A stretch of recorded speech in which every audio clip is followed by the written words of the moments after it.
Laboratorio de Emociones presenta Contenido Extra.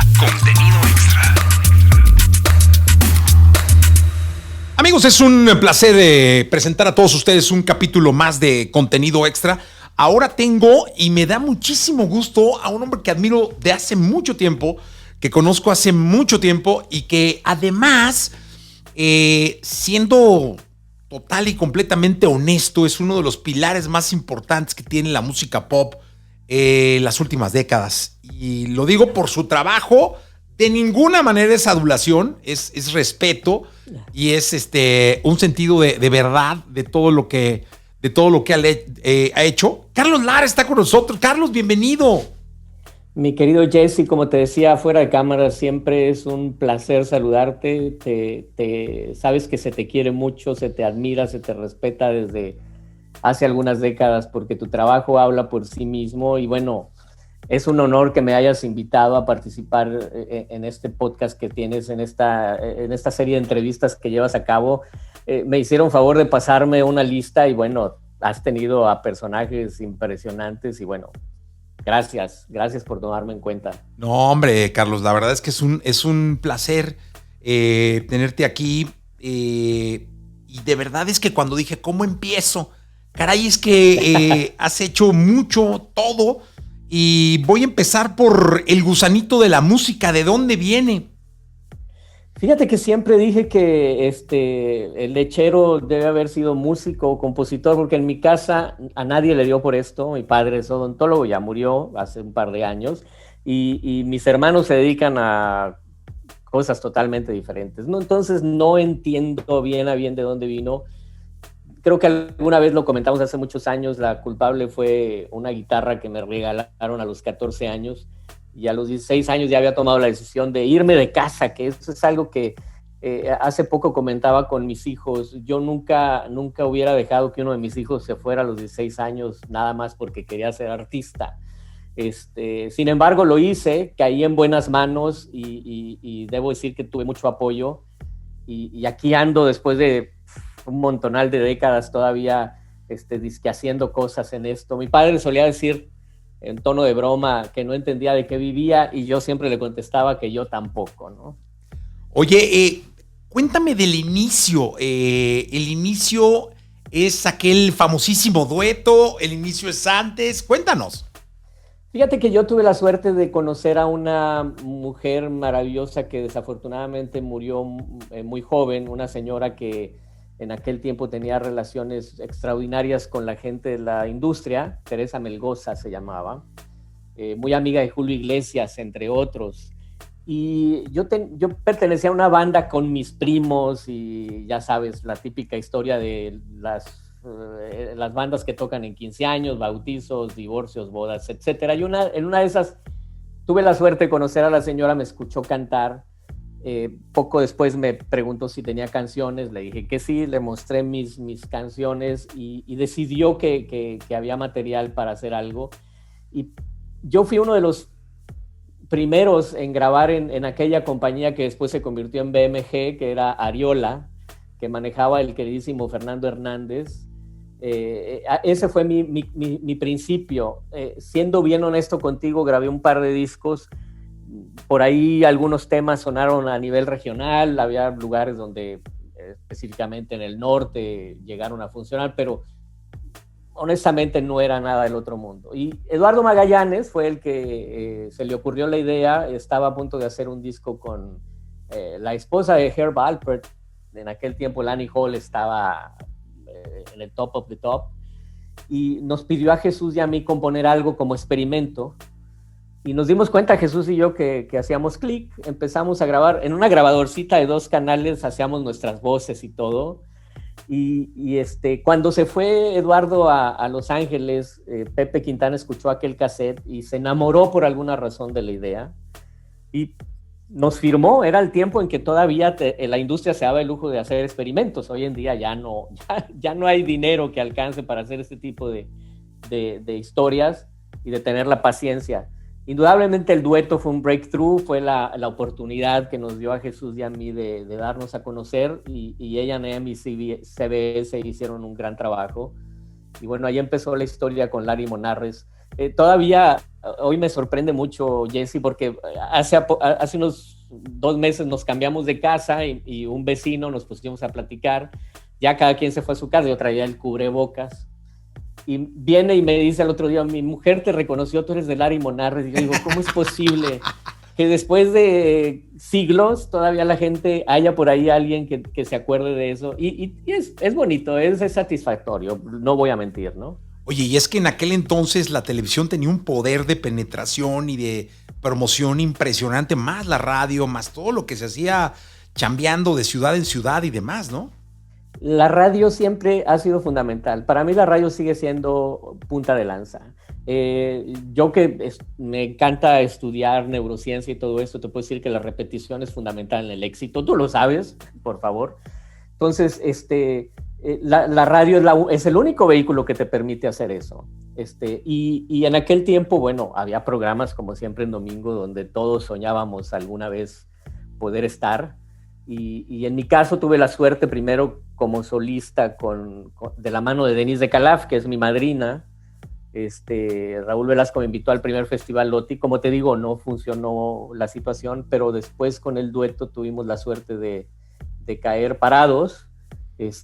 Víctor Hugo Farril, en aquella época vicepresidente de Televisa San Ángel, se enamoró del dueto. Por ahí empezaron a invitarnos y bueno, indudablemente tienes razón, la televisión y la radio fueron fundamentales para el éxito del dueto, que fue muy corto, pero que fue para nosotros extraordinario, ¿no? Oye, recuérdanos la gran canción de Larry Monarres. Volverás con el verano, indudablemente. Volverás con el verano otra vez a mí, y tomada de mi mano vas a ser feliz. La típica canción, bueno, en esta época ya, afortunadamente los chicos tienen un montón de herramientas, ¿no? Por ejemplo, la que estamos utilizando nosotros, FaceTime, etcétera, WhatsApp, etcétera.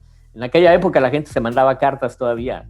Sí, mis queridos niños, la gente se mandaba cartas todavía. Aunque usted no lo crea, escribían con una pluma. No lo crea. Exacto. Y Volverás con el verano llenó ese vacío que había. Debo decir que es muy curioso. Jesús y yo muy truculentamente nos inspiramos mucho en una canción que fue un éxito una década antes con Roberto Jordán, Amor de Verano. Y dijimos, caray, nadie ha recreado esa época en que los chavos se dejan de ver o se ven y después se vuelven a separar. Y para nosotros fue fundamental, para la generación nuestra se convirtió en una especie de himno y vamos, es ya un clásico, ¿no? Cuéntanos, Carlos, después de que termina el dueto que tuvo un éxito, me imagino que luego se siente y se duda mucho en torno a que sigue, esto se acabó, pues voy a ver cómo anda la odontología, a ver si por ahí caigo de nuevo. ¿Qué pasa? Yo creo que Jesús y yo fuimos muy honestos siempre con lo que hacíamos. Cuando nos pidieron el quinto álbum, ya estábamos en Warner en aquella época. Empezamos nuestra carrera en A&M Records, después de ahí pasamos a Warner con René León. Y cuando nos pidieron el quinto disco nos volteamos a ver y dijimos, la verdad es que ya estábamos cada uno pensando en determinadas cosas y decidimos que habíamos logrado algo maravilloso en nuestras vidas y que era el tiempo de separarnos, ¿no? Yo tuve la suerte de grabar como solista. Jesús ganó el Loti en aquella época con Analí, no me acuerdo exactamente el nombre de la canción, pero ganó el Loti, le fue muy bien a Jesús. Y yo empecé a hacer un disco como solista con la EMI. Yo siempre cuento la historia. En 1990 me llevan a trabajar a un lugar que tú te has de acordar, se llamaba el Tiffany's, que estaba enfrente del World Trade Center. Sí, cómo no. Era un jueves, llovía, era agosto, y le pregunto a la persona que me manejaba que cuánta gente había en el lugar, ya como solista, ¿no? Y me dijo, no, está como a la mitad, y cuando salgo hay 2 mesas. Wow. Y de esas 2 mesas, una era de amigos. O sea, realmente canté hora y media para una pareja que me había hecho el favor de irme a ver. Y ese día, Jesse, decidí, cuando me bajé del escenario, que ya no tenía caso seguir, ¿no? Mucha gente dice que a lo mejor el siguiente disco hubiera sido el éxito que esperaba. pero yo siempre he sido muy pragmático en mi vida y he sabido ser honesto con la realidad.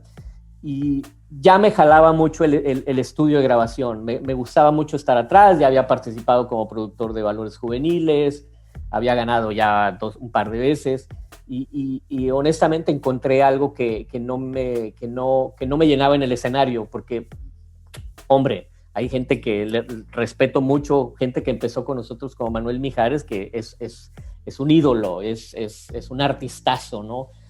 Pero Manuel tenía eso que nosotros quizás no teníamos, carisma, otras cosas, pero nosotros teníamos algo que Manuel no tenía, que era la creatividad detrás. Y encontré mi lugar como productor de discos, empecé a componer para otros artistas y las cosas comenzaron a darse. Nunca dudé de la posibilidad de seguir en la música, porque me gusta mucho lo que hago. Sin embargo, bajarme del escenario era una necesidad para poder llevar a cabo otra cosa. No puedes dedicarle tiempo a dos cosas, ¿no? Te puedo decir que es muy, muy triste la idea de que anteriormente te daban primera clase, la gente en los restaurantes te reconocía y te daba una mesa mejor.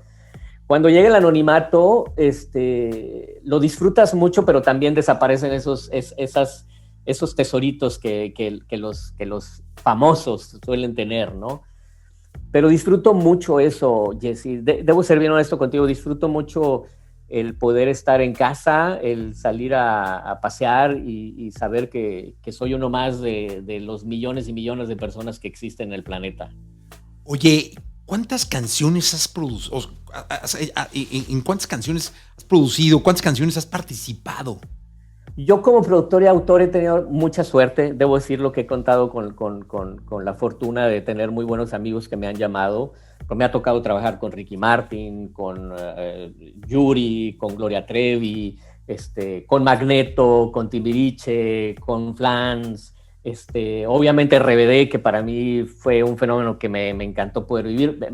Los Menudo de una generación me tocó también. Ahora mismo estoy haciendo un álbum póstumo del maestro Manzanero que empezamos con él hace 3 años y que me llena mucho de orgullo. Ya estamos a punto de mezclar, estamos esperando un par de artistas, a Juan Luis Guerra y a Marc Anthony, y es muy emocional el poder participar en un disco que es prácticamente lo último que hizo el maestro en vida. Y te digo, he sido muy afortunado como autor y como productor. Obviamente, y seamos honestos, llegó la música urbana y de alguna manera al productor de música pop lo desplazó, pero otra vez son ciclos fundamentales, ¿no? Son ciclos que hay que saber leer y entonces empezar nuevos caminos. Y en eso estamos ahora, generando proyectos muy interesantes que la pandemia nos detuvo, pero que ya vienen en camino y que nos llenan de miedo, pero también nos llenan de mucha emoción. Seguramente más de 500 canciones. Yo creo que sí, tengo la suerte de haber grabado un montonal de canciones, algunas mejores que otras. Algunas que uno pensaba y juraba que iban a ser éxitos y no sucedió, y otras que decías, pues que salga, y de repente la sorpresa te llevaba a lugares que no te imaginabas. Pero otra vez muy orgulloso de mi trabajo. Ya son 4 décadas, mano, trabajando en esto. Y honestamente he tenido la fortuna de conocer a mucha gente, entre ellos a ti, que pues prácticamente, digo, tú eres más joven que yo, pero indudablemente tuvimos la suerte de conocerte cuando empezabas y ahora pues eres un figurón, y me da mucho gusto tener todavía la posibilidad de llamarte mi amigo, como pasa con muchos, ¿no? Indudablemente uno siembra y después cosecha. Y creo que he tenido la fortuna de echar migas por ahí. Es que te voy a decir una cosa, tu trabajo, por donde lo veas, grande y respetable, por donde lo veas, y admirable. Te agradece, señor. Sabes perfectamente que los que estamos y vivimos de esto desde nuestra trinchera, respetamos a los grandes como tú, Carlos, que la verdad... No, hombre, lo agradezco mucho. Sabes que lo digo sinceramente, y que dista mucho de ser un cebollazo. Cuéntame, ¿cuál fue la primera canción después de que te bajaste de ese escenario en el Tiffany's? Sí. Porque sé que antes habías hecho cosas, pero después de que te bajaste, ¿cuál fue el primer éxito? Yo hice un tema, hice y gané ese año con una chiquita que se llama Marianne, el Festival de Valores Juveniles. Y si no me equivoco, era la época de la guerra, la primera guerra de Irak, si no me equivoco. Y Marcos Mainar me pidió un tema cantado por ella. Y hicimos un tema que se llamaba Enciendo una vela, que se volvió en aquella época un himno y me llama mucho la atención porque hoy, aún hoy, lo cantan en un montón de iglesias. Es un tema que era un tema, de alguna manera, hablando de optimismo y de esperanza.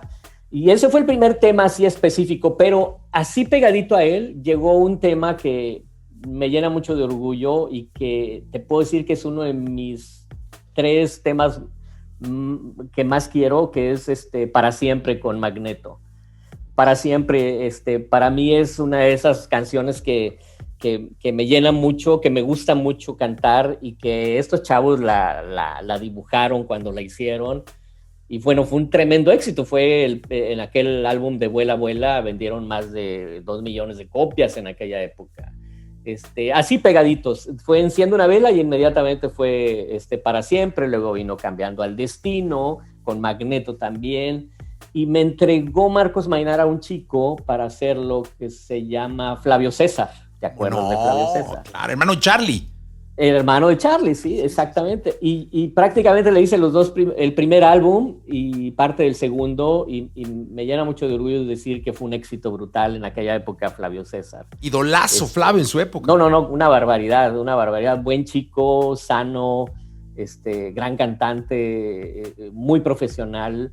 Y bueno, le fue muy bien de la mano de Toño Berumen en aquella época. Salud, señor. Gracias. Fíjate, la primera vez que yo fui a Viña del Mar, me tocó ver a Flavio César, para que vean la magnitud de Flavio César. Sí, qué maravilla. El Festival de Viña. Sí. El chico hizo cosas impresionantes. Entiendo que él decidió caminar por otro lado y además es muy respetable y sé que es un ser humano feliz hoy, que está muy contento, que eso es lo que a veces es muy común en esto, ¿no? Pensamos que alguien que ya no está es porque a lo mejor fracasó, es porque a lo mejor ya no la hizo o no tuvo lo que necesitaba y perdemos de vista que mucha gente deja esto porque es un trabajo brutal, agotador. Mucho más hoy. Yo considero mucho a las nuevas generaciones de artistas porque están enfrentándose no solamente a la industria, pero también a lo que sucede en las redes sociales, ¿no? El bullying, el trollismo es brutal y creo que a muchos les ha pasado una cuota emocional muy grande. Y en aquel tiempo era muy extraño ver a un artista en la cúspide decir, me voy. Y Flavio César se quiso más él que a lo demás y creo que hoy es un hombre feliz, man. Sí, oye, cuéntanos de RBD, o sea, ¿cómo llega a tus manos el proyecto de pop más importante que ha tenido este país en los últimos años? Sí, para mí RBD es lo más extraordinario que ha pasado en mi carrera. He tenido la suerte de trabajar con muchos grandes artistas, he visto el éxito muy de cerca con ellos, pero lo de RBD es especial porque, siendo honestos, yo el otro día troleaba un poco a mi amiga que hizo Despacito, ¿no? Porque luego te preguntan, bueno, ¿y qué pensaste en la canción? Uno no piensa nada, uno hace la canción y después la gente y ustedes deciden y algo sucede que es inexplicable. Y pasó lo mismo con RBD. Pedro Damián me invita. Pedro ya había trabajado con él en otros proyectos anteriores, A Mil por Hora, Clase 406, Érase una vez de donde salió nuestra querida Isa. Sí, claro. Me tocó trabajar con ella y producirle un disco. Y me dijo, ya estoy preparando un sitcom que tuvo mucho éxito en Argentina, queremos hacer la música de cero. Y empezamos a trabajar Mandy Ávila y un servidor como productores y tuve la suerte que muchos de los temas que le presenté le gustaron. Compuse algunas cosas a veces con él, otras con otros autores. Pero el primer álbum fue fantástico porque lo sacan en octubre, Jesse, y tú lo debes de recordar. Yo ya estaba en tu casa en Navidad y me llama Pedro y me dice, no me vas a creer lo que está pasando. Dice, EMI acaba de parar toda la fabricación de los demás discos para dedicarse de lleno, era el 20 de diciembre, para sacar de urgencia un nuevo tiraje porque ya rebasaron las 100,000 copias. Cuando llegamos a febrero, RBD había vendido 250,000 copias. Era algo realmente inusitado y ya estábamos hablando de un segundo disco, ¿no? Ya estábamos hablando prácticamente de hay que hacer un segundo disco. Y lo que vino después fue un fenómeno extraordinario. Tuve la suerte, seguramente tú lo viviste también, de acompañarlos un par de veces. Me tocó verlos en el Coliseo de Los Ángeles, que le rompieron el récord en aquella época a U2, ya obviamente lo rompió otro artista, pero ver 62,000 personas en ese lugar, ir a ver a RBD, para mí era algo realmente, no porque no lo valiera, sino porque obviamente era un fenómeno que todos por ahí nos hablaban lo que había pasado con Menudo, lo que había pasado con los Osmond Brothers, con los Jackson 5, y decías, qué maravilla, ¿no? Esos fenómenos, y haberlo vivido, para mí es algo que siempre me voy a guardar porque fue fantástico, ¿no? Vamos, los vi de cerca, los vi vivir sus momentos difíciles, la presión que deben de haber tenido ellos debe haber sido, porque nadie se lo esperaba, debe haber sido brutal, y se portaron como reyes, siempre, bien, mal, regular, salían al escenario a dar todo, y se merecen lo que sucedió, ¿no? Todo el éxito que tienen hoy. ¿Y cómo eran en el estudio? Fíjate que muy profesionales. Debo decir que todos ellos siempre se comportaron a la altura. Algo que me sorprendió mucho es que siempre llegaban con las letras aprendidas. Es muy extraño en un artista, porque el artista vive en entrevistas, viajando de un lugar a otro, tienen generalmente una vida complicada, pero ellos llegaban ya con el trabajo hecho. Entendían bien sus carencias, porque todos los artistas tienen una u otra carencia, es normal, y el trabajo que hacían, porque además hay que entender una cosa, ellos ya tenían una carrera profesional. No importa si habían cantado o no, algunos de ellos ya habían cantado, pero ya eran profesionales cuando sucedió esto. Y siempre conservaron esa actitud de profesionalismo. Nunca los vi haciendo un berrinche, nunca los vi tratando mal a alguien.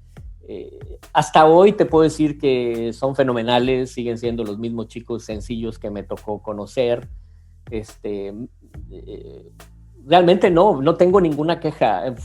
Eran las 3 de la mañana, Jesse, porque venían de grabar la novela. Imagínate tú empezar a las 7 de la mañana en el foro, terminar a las 12 de la noche, de ahí irte al estudio y a las 3 de la mañana seguir cantando, y al otro día saber que ibas a dormir a lo mejor 1 hora o 2 y para volver al foro. Realmente los respeto mucho porque la gente no sabe lo que hay detrás, ¿no? Es muy fácil hablar, hay gente todavía que dice, bueno, pues es que son fabricados. Yo no creo que ningún artista sea fabricado. Yo creo que el éxito se gana, se labra, se construye, y ellos se subieron al barco y se comprometieron con lo que estaba sucediendo, y no en balde llegaron hasta los fines más recónditos del mundo. O sea, RBD, como tú bien dices, es el fenómeno más grande que ha sucedido en la música popular por los últimos 30 años, ¿no? ¿Y qué se siente que tu trabajo, que tu obra, que tus canciones emocionen y vibren en un estadio de 62,000 gentes con algo que tú te tuviste que desvelar, canciones que escuchaste 200 veces, porque cuando se produce hay que escuchar, y que luego ves que las cantan todos, y que es tu chamba y que se está viendo reflejada en un escenario? Debe sentirse algo muy especial. Para mí sí, para mí es algo que disfruto mucho cuando sucede. Tuve la suerte de que Ángelo Medina me invitó a Buenos Aires alguna vez a ver a Ricky Martin en la Plaza de Mayo, y escuchar a 200,000 personas cantar Te extraño, te olvido, te amo, fue también algo extraordinario para mí.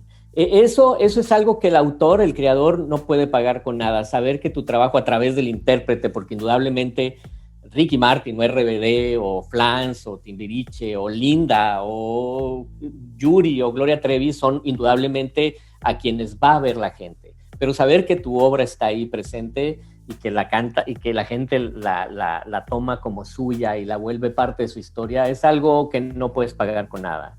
Lo mismo sucede, Jesse, cuando en alguna ocasión contaba que en un supermercado en Los Ángeles, mientras compraba mis abarrotes, en el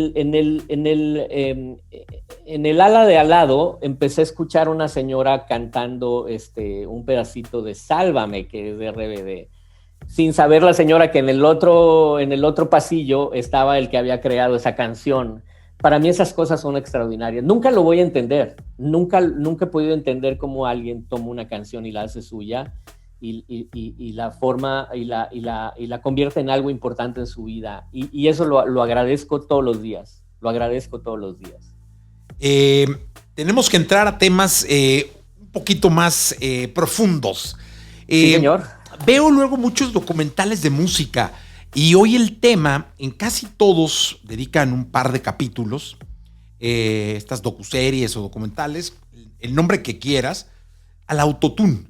Es decir, al famosísimo autotune. Es decir, hay series que dedican un capítulo desde quién lo hizo, cómo lo hizo, que fue un físico que entonces estaba viendo unas qué cosas del espacio, exhiben al primer artista que empezó a usarlo. ¿Qué opina Carlos Lara del autotune? Mira, yo creo que todos son herramientas. Cuando tú vas, y obviamente no me estoy comparando con un médico, porque un médico salva vidas, pero cuando tú vas con un médico y sabes que te van a operar, esperas que el lugar donde lo van a hacer tenga lo mejor en tecnología, lo más avanzado, saber que vas a estar recibiendo la mejor atención posible. Y el autotune es un instrumento, es una herramienta que de vez en vez viene al caso, incluso con artistas realmente respetables. Hoy lo hemos dejado de utilizar porque también hay que decirlo, la gran mayoría de los artistas cantan bien, cuando están en el estudio lo hacen bien. A veces hay notas que desafortunadamente por una razón u otra hay que modificar con pequeños detalles, pero en general tratamos de conservar el sentimiento, la emoción. No soy muy partidario, ¿sí? Yo de hecho utilizo un hermano del autotune que se llama Melodyne, que es también para corregir incluso detalles en instrumentos. A lo mejor un guitarrista se equivocó en una notita y la puedes borrar, la puedes corregir, pero en general tratamos de no hacerlo. Yo creo que en algún momento fue importante, ¿sí? Pero ya hoy en día el artista cuando llega al estudio tiene mucho mejores condiciones que antes. Debo decir que hoy los audífonos son de mucho más calidad, los micrófonos son extraordinarios, la respuesta del micrófono, los programas que utilizamos hoy son mucho mejores. Y entonces el artista suele sentirse más cómodo. Otra vez, de repente, si has estado trabajando todo el día y llegas al estudio a las 12 de la noche y llegas agotado y estuviste hablando y hay que sacar el disco porque o lo sacas, bueno, entonces a veces es necesario, ¿no? Hoy en día es más una herramienta que utilizan mucho en el hip hop. Si te das cuenta, hay artistas que lo utilizan para crear ciertos efectos. Sí, todo el mundo lo conocimos gracias a Cher, porque bueno, en aquel momento decíamos, ¿qué es eso, no? Sí, ¿qué era eso? Exacto. Y bueno, fue un éxito mundial, pero yo creo que todos los productores hoy en día tratan de utilizarlo lo menos posible y está ahí guardado como algo de emergencia en el kit de primeros auxilios, ¿no? Por decir algo. Ahora vivimos en una época de algoritmos, Carlos. Es decir, ahora nos miden por algoritmos a nosotros en los medios, incluso los convencionales, a los artistas en las redes sociales. Es decir, tú vales en muchas ocasiones por tus streams, por tus views, por tus likes, por tus shares. Y a ustedes muchas veces sus resultados tienen que ver con el número de playlists en los que está tu música, la cantidad de millones que generas en la plataforma Spotify, Apple, lo que sé yo, Hoy estamos llenos de algoritmos. Hoy los géneros se degeneraron. Ya cada artista hace un tema, inventa un género. Y el romanticismo con el que venimos nosotros ha cambiado todo. ¿Cómo te sientes tú al respecto?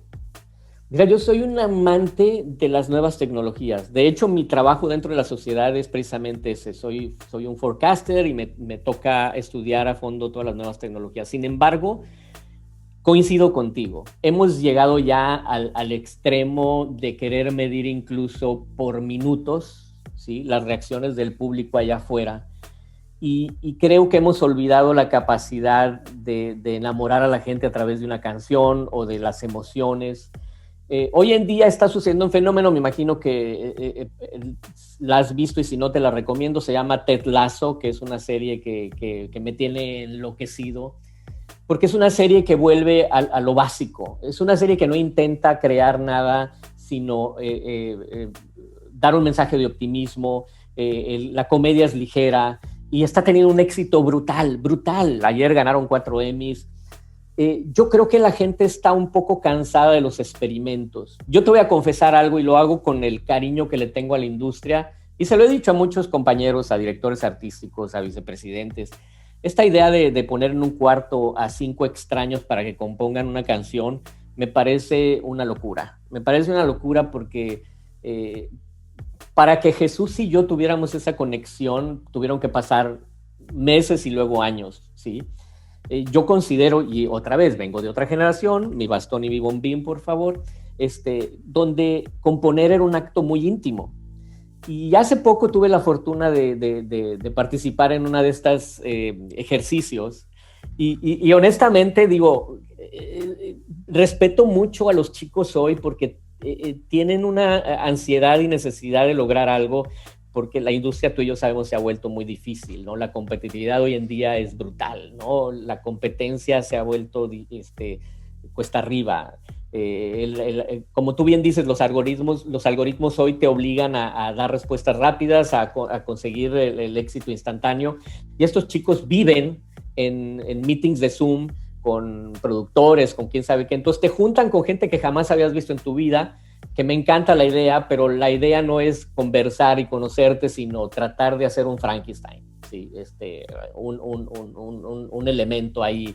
Y sucede mucho en la música urbana y mientras entiendo que ha logrado tener éxito en algunas ocasiones, se pierden un montón de historias y de posibilidades, porque todo es rápido, todo tiene que ser hoy.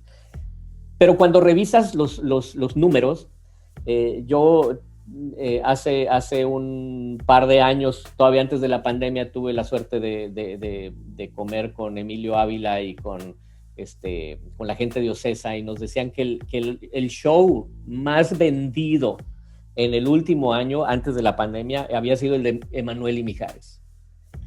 Y cuando tú ves a Sin Bandera llenar los lugares donde se presenta, te das cuenta de que la gente sigue buscando la emoción de lo auténtico, de lo real, de lo artesanal, de aquello que nació en una habitación, en un piano, en una guitarra.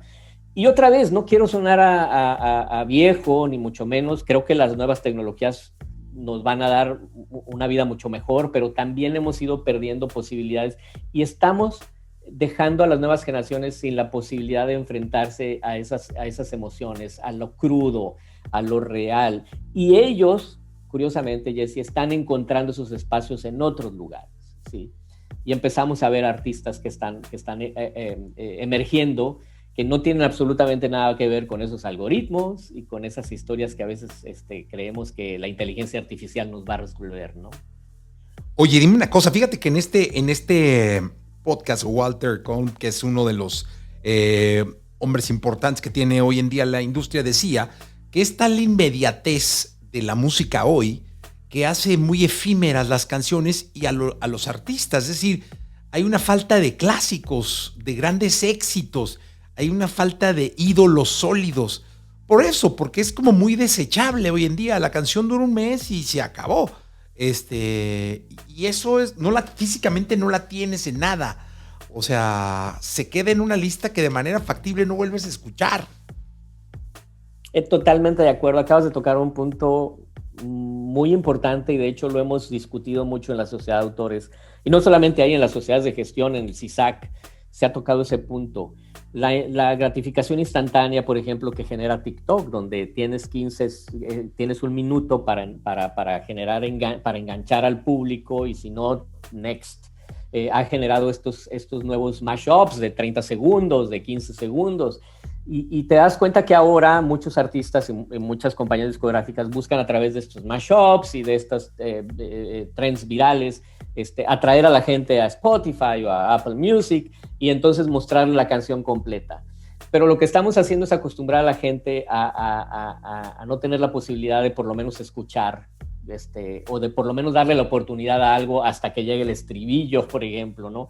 Hoy en día ves a los chicos que escuchan 8 segundos, son los que me dijeron el otro día, y automáticamente hacen clic, ¿no? Cambian. O si no, si les enganchó, se quedan. No en balde hoy, si tú vas a Spotify y escuchas los temas de las listas pop, vas a encontrar que los intros cada vez son más cortos e incluso apenas hay un acorde de guitarra y entra el cantante. ¿Por qué? Porque si pones un intro, es muy posible que esta generación te diga lo que sigue.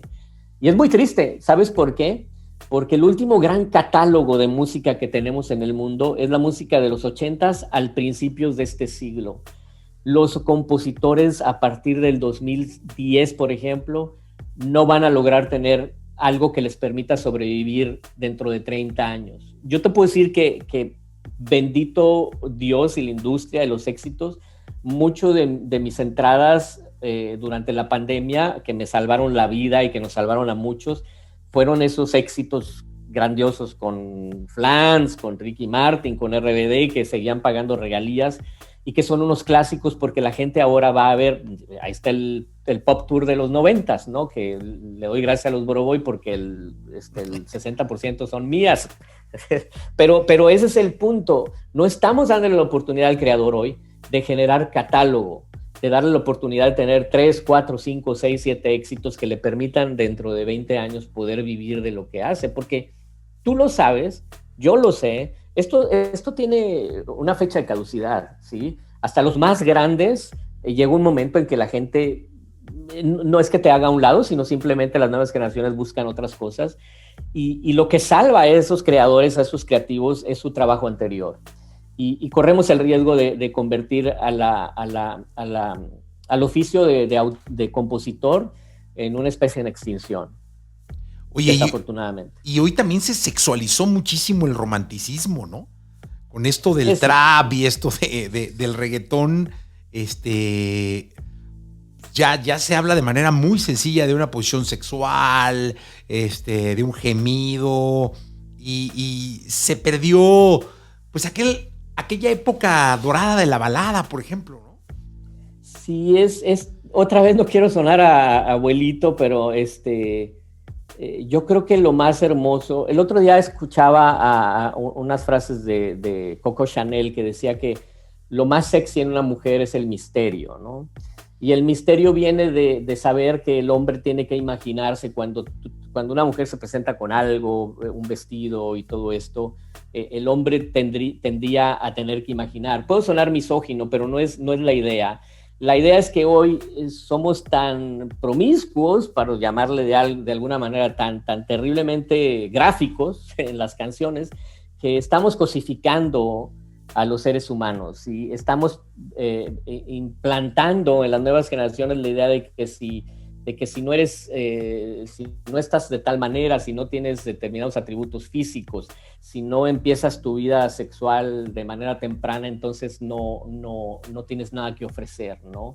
Y a mí me preocupa mucho, más allá del costo musical, el costo social, porque otra vez no estoy tratando de decir que en mis tiempos no se hablara de eso, pero hoy en día escucho cosas que a mí me sorprenden y tengo un criterio más grande que el Estadio Azteca, pero no dejo de sorprenderme y cuando veo estas criaturas en TikTok o en otros apps perreando al ritmo de estas canciones, sí, porque ves chiquitas de 8, 10 años que dices, Dios mío, estamos implantando una idea totalmente equivocada, y bueno, ojalá y otra vez, la música urbana tiene su espacio y me encantan, hay muchas cosas que se hacen que están muy bien hechas, pero como todo en la vida, tendría que haber límites y no estoy hablando de censura, estoy hablando de que el problema lo tenemos nosotros, el problema lo tenemos de alguna forma los que hacemos esto, porque no hemos sido más agresivos, no hemos sido más propositivos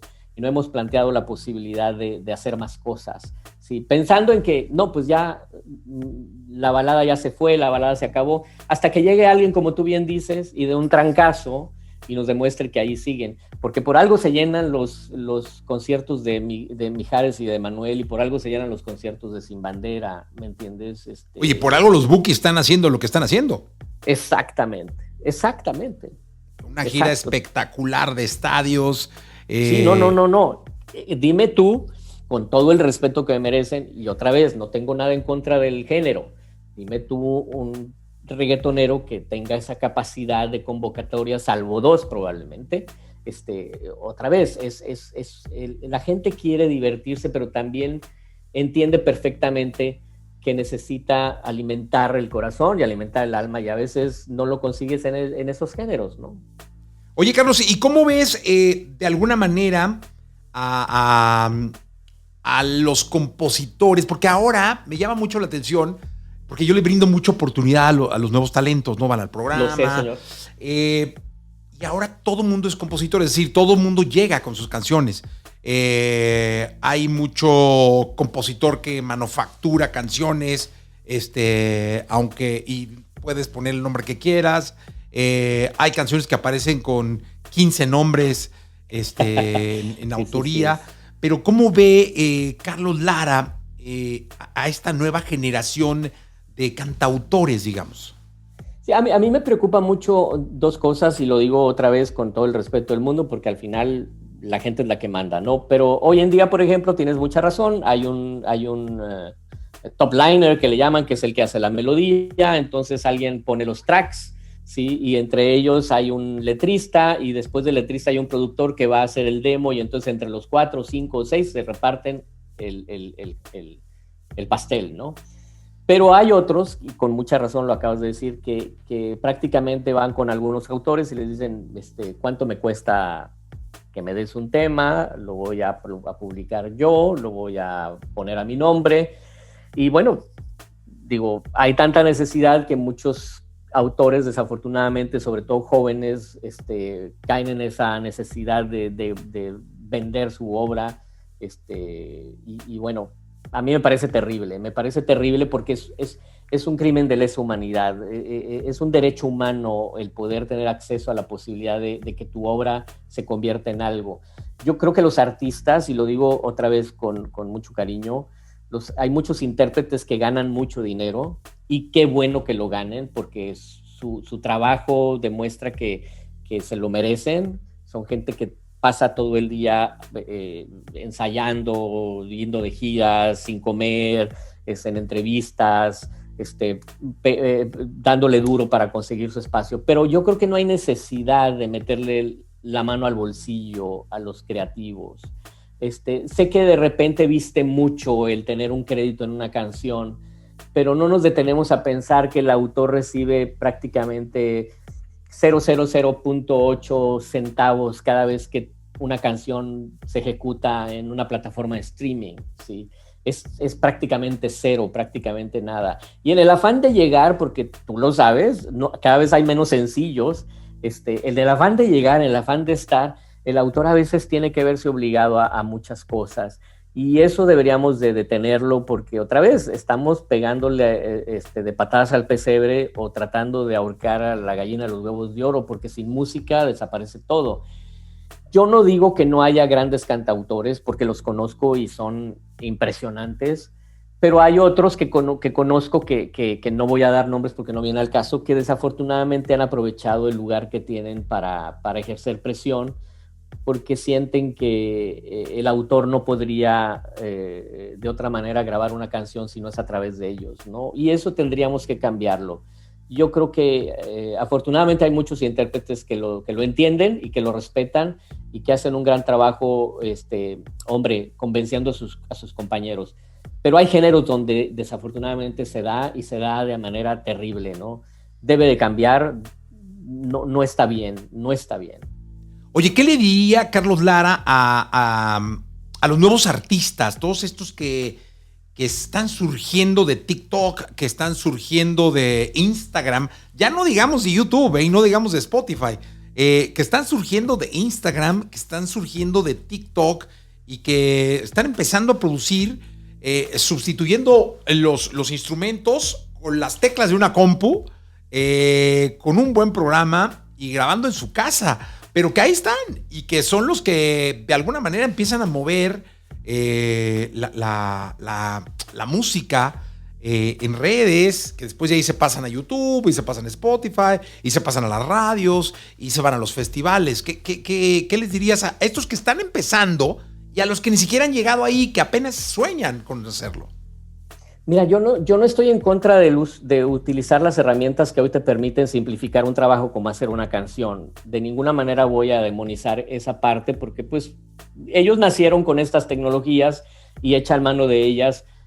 Yo todavía compongo con la guitarra, pero hay de vez en cuando en que me siento en el piano y abro el programa y me pongo a programar, etcétera, ¿no? Sin embargo, hoy, por ejemplo, hay una aplicación que ya salió que se llama Make It, que prácticamente le permite a influencers hacer canciones desde cero. Es como Canva, este sitio donde vas y haces tus diseños gráficos. Bueno, ahora existe Make It y tienen tanto éxito que hay una lista de espera, te inscribes y yo me inscribí por curiosidad porque quiero ver qué es lo que hacen. Aparentemente te dan herramientas y como un rompecabezas formas tus canciones. Entonces, sí vamos a ver cada vez más este fenómeno. El problema es, yo tengo uno de los personajes que más admiro dentro de la tecnología, se llama Peter Thiel, que fue uno de los creadores de PayPal, es un inversionista en Tesla, en SpaceX, etcétera. Y él en el 2005 dio una conferencia que se volvió viral y que se volvió muy importante y que está en YouTube en la universidad en el MIT. Y decía que la competencia, que en este siglo la competencia era para los perdedores. Y este es un punto fundamental, ¿sí? Él arguye, y esto es cierto, que cuando tú pones una tienda enfrente de alguien que ya tiene una tienda, lo único que vas a generar es que él va a tener que bajar el precio de sus cosas, tú vas a tener que hacerlo hasta que un día van a cerrar. En la música estamos viendo este trend, ¿no? Donde todos son iguales, donde todos se parecen, donde todo es lo mismo, donde incluso es una misma canción repetida millones de veces con el mismo baile, tratando de lograr algo que están haciendo precisamente millones de personas al mismo tiempo, ¿no? Abres YouTube y te encuentras lo mismo de lo mismo, pero de vez en vez aparecen cosas que te llaman la atención y que empiezan a agarrar tracción, ¿no? Por ejemplo, cuando empezó este tren de estos personajes nativos, no sé en qué parte de las Filipinas y que hacen casas con el barro y que tienen millones y millones de visitas, ¿no? Entonces ahora ya hay un montón de gente intentando crear lo mismo. Hemos perdido la capacidad de ser originales y la originalidad empieza por aceptarte y por reconocerte y por hacer lo que realmente te gusta hacer, ¿sí? Si no eres capaz de hacer eso, no vas a poder ser jamás Billie Eilish, ¿sí? Y vas a ser simplemente un wannabe, ¿no? Al final de cuentas, la competencia te va a tragar y siempre va a haber alguien, porque hay gente que canta extraordinariamente en TikTok, los he visto y son wow, pero eso te da una idea. ¿Cuántos personajes de chicos de La Voz han tenido éxito? ¿Cuántos de American Idol? ¿Cuántos de American Got Talent? Son contados con los dedos de las manos.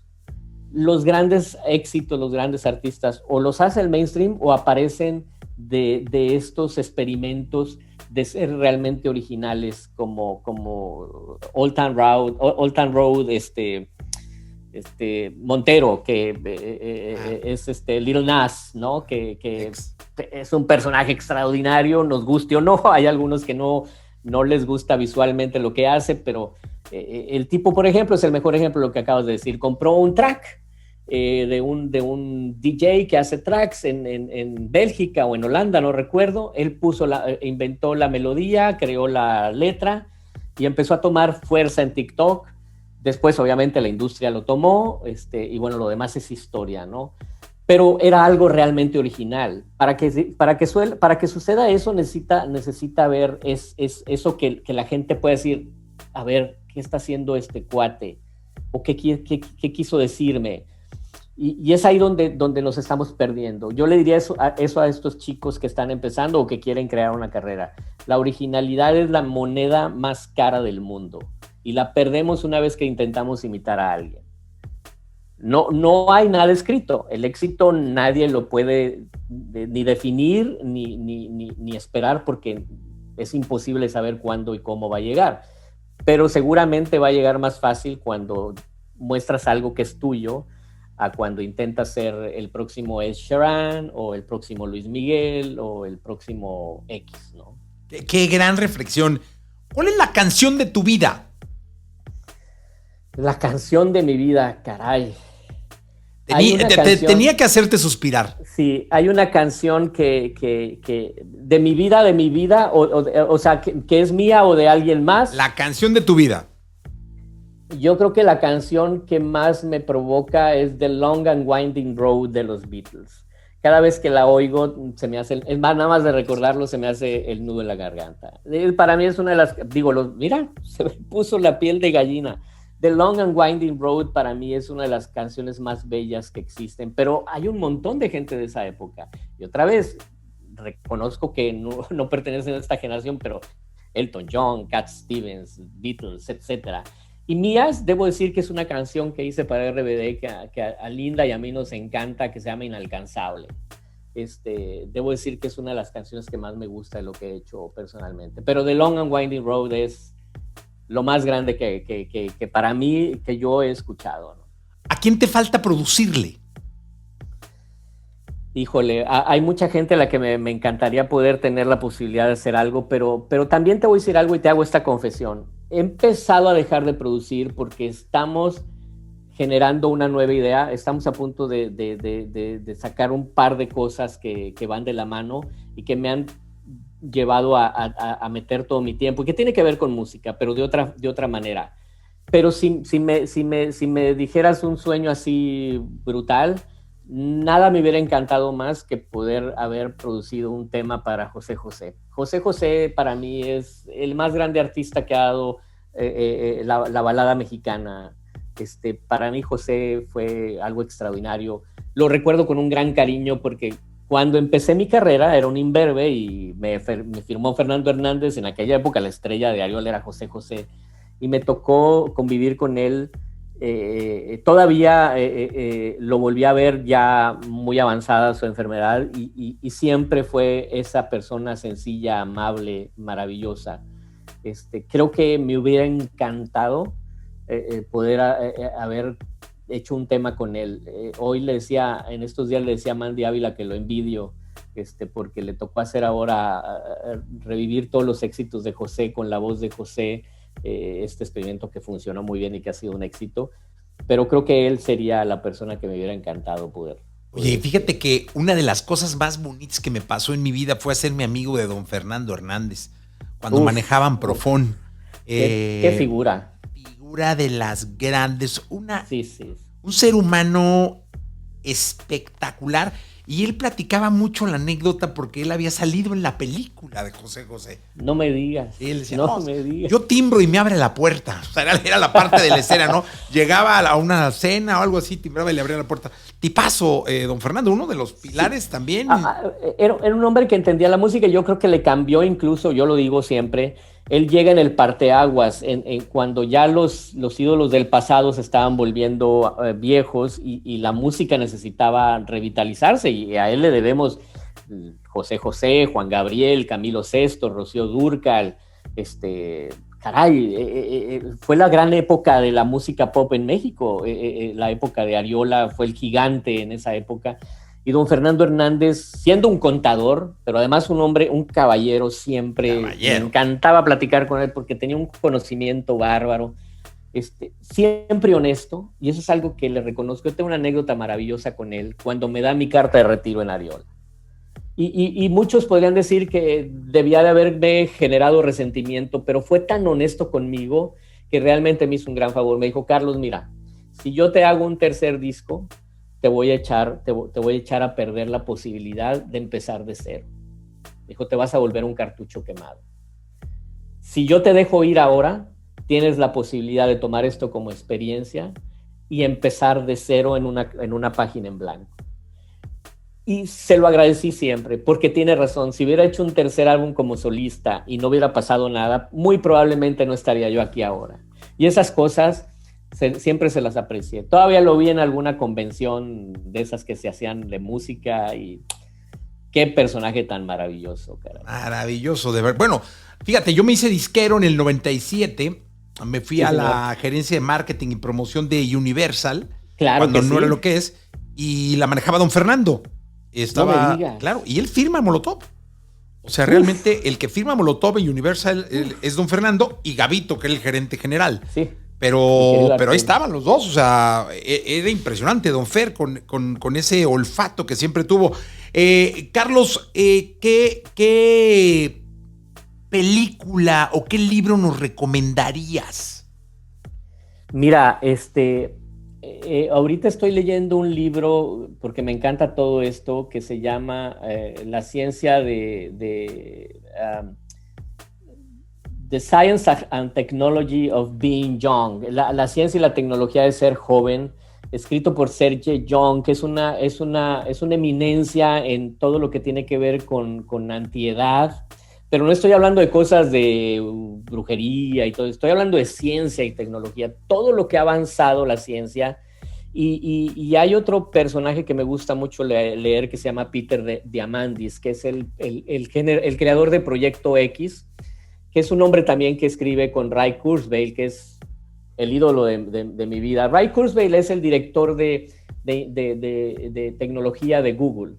Ray Kurzweil es un genio que no solamente creó esos teclados que vemos, los primeros teclados de sintetizadores maravillosos, Kurzweil, pero es el futurólogo más importante del mundo, y es un individuo que supo leer cuando iba a llegar la robótica, la inteligencia artificial. Y estos dos personajes han hecho un par de libros. Abundance se llama uno y el otro se me va el nombre ahorita, pero creo que son libros que habría que leer si te gusta ese tema. Ahora, de películas, hay un montón. Me gusta mucho ver películas y Linda me dice que es la única manera que me ha visto llorar.